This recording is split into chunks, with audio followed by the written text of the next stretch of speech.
Sir আপনি কত সালে পড়াশোনা করছেন এবং আপনার পরিচয় দিয়া একটা মিঠাপুর স্কুলের আপনার একটা স্মৃতি বলেন। আমার স্মৃতি হলো আমি মিঠাপুর স্কুলে 70 সালে ভর্তি হয়েছিলাম, 1976 সালে পাশ করেছি এবং কৃতিত্বের সাথে পাশ করি। মিঠাপুর স্কুলে 7 জন 5 ডিভিশন পাশ করে, তার মধ্যে আমি একজন। আমি টেস্ট পরীক্ষায় সবার শেষে রেজাল্ট করেছিলাম, ফার্স্ট ডিভিশনে পেয়েছি, কিন্তু এসএসসি ফাইনাল পরীক্ষা সেকেন্ড হয়েছিলাম মার্কের দিক থেকে। তো এটা অত্যন্ত সুখকর স্মৃতি মিঠাপুর স্কুল, যে আমার জীবনের শ্রেষ্ঠ সময় মিঠাপুর স্কুল কাটিয়েছি। এখানকার পরিবেশ পরিস্থিতি, আমার প্রধান শিক্ষক বিশেষ করে বীরেন স্যার, আমার বাবু অনিক, মনমোহন কুণ্ড, গৌরাঙ্গ অধিকারী, বকুলেশ সাহা, এই সমস্ত স্যারদের কথা ভোলারও নয়। অত্যন্ত দুঃখের বিষয়, মিঠাপুর স্কুল আর অতীত ঐতিহ্য গৌরব হারিয়ে ফেলেছে।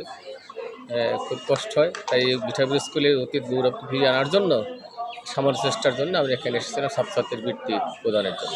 আপনি কত সালে পাশ করছেন স্যার? 1976 সালে মিঠাপুর স্কুল থেকে পাশ করছি। ডিগ্রি 1980 সাল নাজিমুদ্দিন কলেজ, বিএড 1985 সাল। বেসরকারি চাকরি করছি 31 বছর, সরকারি চাকরি করছি 11 বছর। অ্যাকচুয়ালি প্রায় 42 বছর চাকরি করেছি। ঢাকাতে ছিলেন স্যার? ঢাকাতে। এখন আমার আবাসস্থল ঢাকা, গুলশান, কালাচাঁদপুর। আমার আল্লাহ 2টা কন্যা সন্তান দিয়েছে, বড় কন্যা ইঞ্জিনিয়ার, ছোট কন্যা লয়ার। বড় কন্যা তো ইঞ্জিনিয়ার সালাউদ্দিন ভাইয়ের স্ত্রী? না, মানে সালাউদ্দিন স্ত্রী না, ও আমার ভাতিজি। ভাতিজি। বড় মেয়ে বিয়ে দিয়েছি টাঙ্গাইলে, ছোট বিয়ে দিয়েছি হলো এক ব্রিগেডিয়ার সাহেবের ছেলে, হ্যাঁ, ফেনীতে।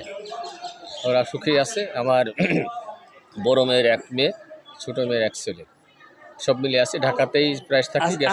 আসছিলেন হলো কল্যাণ ট্রাস্টের ছাত্রদের বৃত্তি দেওয়ার জন্য, যারা উৎসাহিত হয়, যারা আবার এখনো তো সমাজে অবক্ষয় হয়ে গেছে, অবক্ষয়ের হাত থেকে তুলে আনার জন্য আমি না, আমাদের প্রাথমিক ছাত্র কল্যাণ সমিতির কুদ্দুস কাজী সাহেব আসছিলেন। হ্যাঁ, কাজী গোলাম কুদ্দুস সহ আমরা অনেকে আসছিলাম। আমি তাকে স্যার আব্দুর রাজ্জাক।